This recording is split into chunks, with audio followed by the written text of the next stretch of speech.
In a time of empire and intrigue, King Musa's heart is torn between power and love as he faces betrayal from within. Watch how a young girl's courage changes destiny in the Malu Empire. In the 14th century, the Malu Empire thrived under the reign of King Musa, renowned for his immense wealth and power. His life was intertwined with the lives of his 7 wives.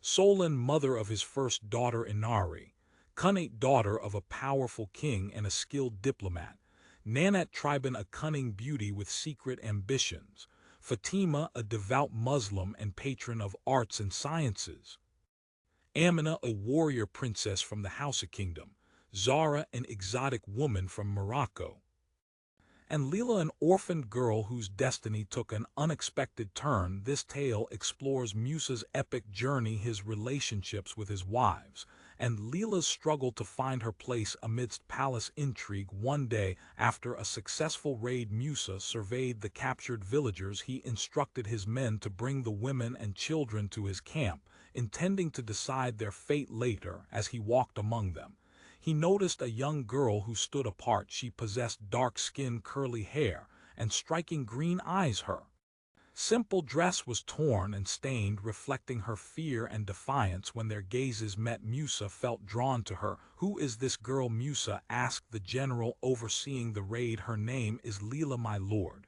She is an orphan. Her parents were slain by bandits when she was an infant. The village elder who raised her also perished in the raid. She has no one, an orphan." Musa mused. "How old is she?" "14, my lord, of marriageable age, according to their customs," the general replied. Musa felt an inexplicable impulse to make her his wife, though he already had 6 wives. None had stirred his heart as this girl did. He decided to follow his intuition. "Bring her to my tent. I will make her my 7th wife," he commanded. The general, surprised but obedient, directed a guard to escort Leela to Musa's tent.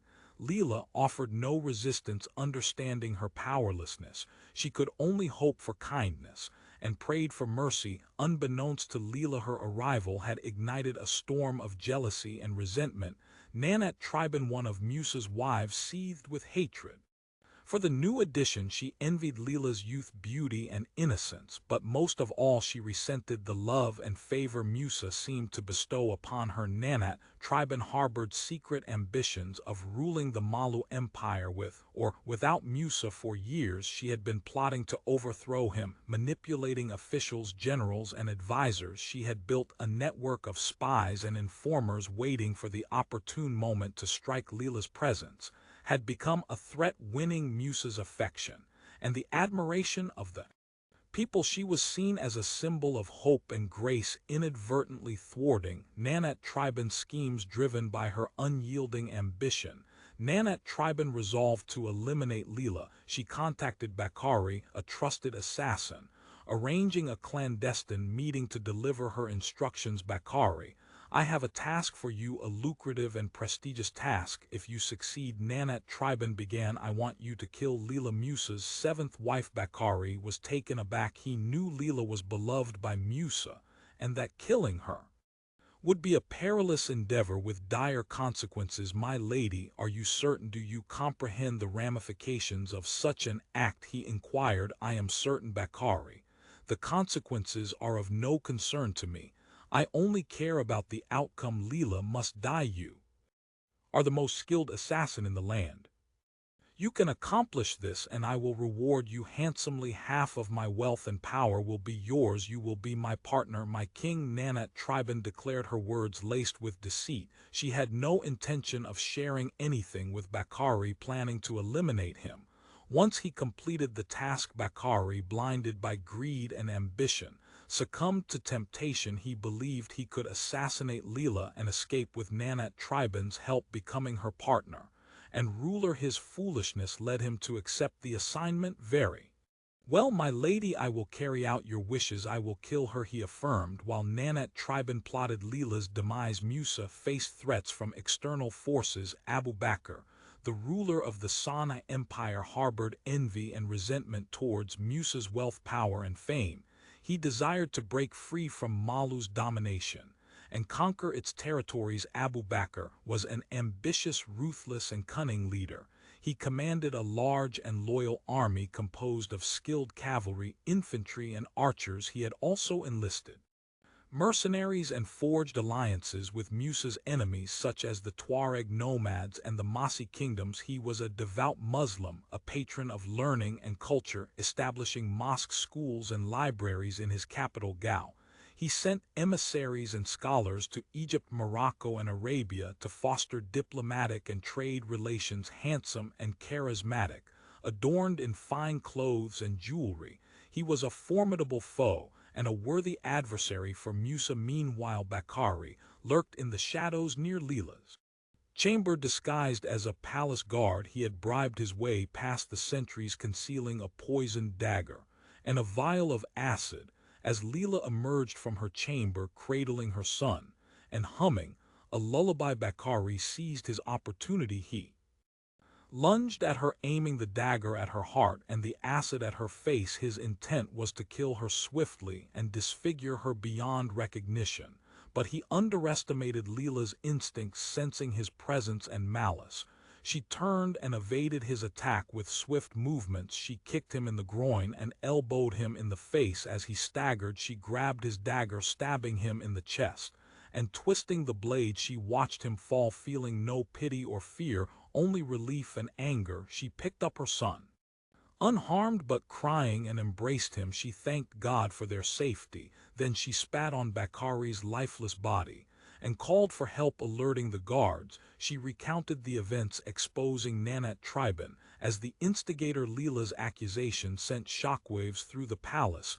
The guards apprehended Nanat Triben and brought her before Musa's court. Musa was aghast at the news, unable to believe that one of his wives had attempted to harm Leela and his son. He demanded an explanation and proof of her guilt.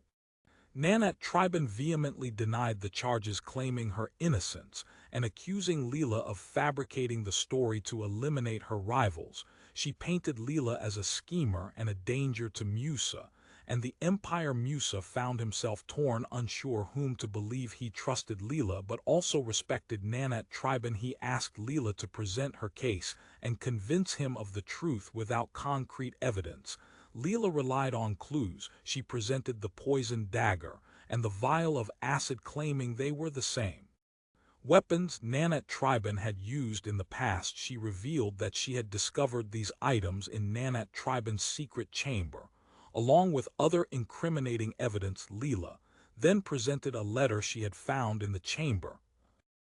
Letter from Abu Bakr, Musa's rival. The letter revealed an alliance and a plot to overthrow Musa, with Nanat Triben promising to marry Abu Bakr and make him the king of Malu. Their plan was to attack Musa during his pilgrimage to Mecca and seize his throne. Musa was stunned. He felt a surge of anger and pain, realizing the truth of Leela's words. He had been betrayed by the woman he had once loved, but he was grateful for Leela's presence and her courage. He made his decision. He ordered Nanat Triben to be executed and her accomplices arrested. He declared war on Abu Bakr and prepared to leave for Mecca, determined to face his enemy. He thanked Leela and his son, vowing to return and make them happy.